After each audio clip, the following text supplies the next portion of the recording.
A lot of people shrug it off. A lot of people think it's about a laptop that's got pictures of Hunter Biden with hookers and drugs. But in reality, that's not what this is about. This is about, that scandal is about using your position of authority to personally enrich your family and who knows, potentially putting the United States at risk, at least putting your personal interests above that of the United States. These are serious charges and accusations, my friends.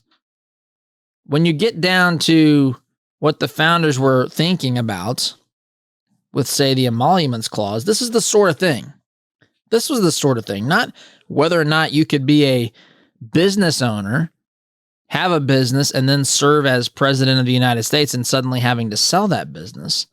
Instead, they didn't want you to manipulate circumstances and play games so that you could personally enrich yourself and your family on the American taxpayer's dime, all under the guise of serving this great nation. But that's, of course, what we appear to have happening, maybe all over the place.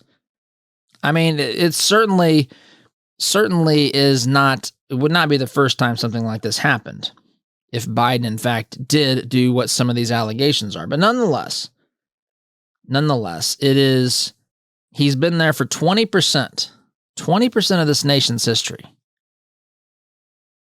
You getting that? 20%. I remember hearing, I think it was President John Tyler.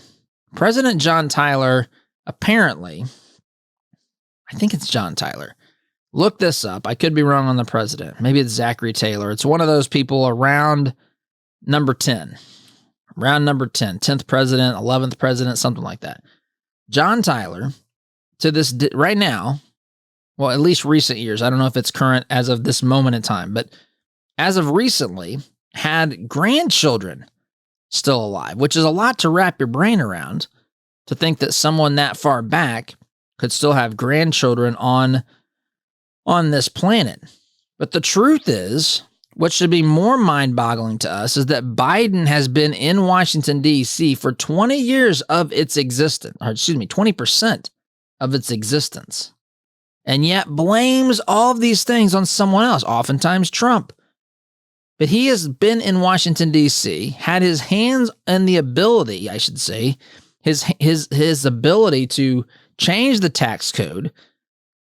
He's responsible for some of the tax code that he's criticizing now because these millionaires and billionaires are taking tax breaks and everything else. Anyway,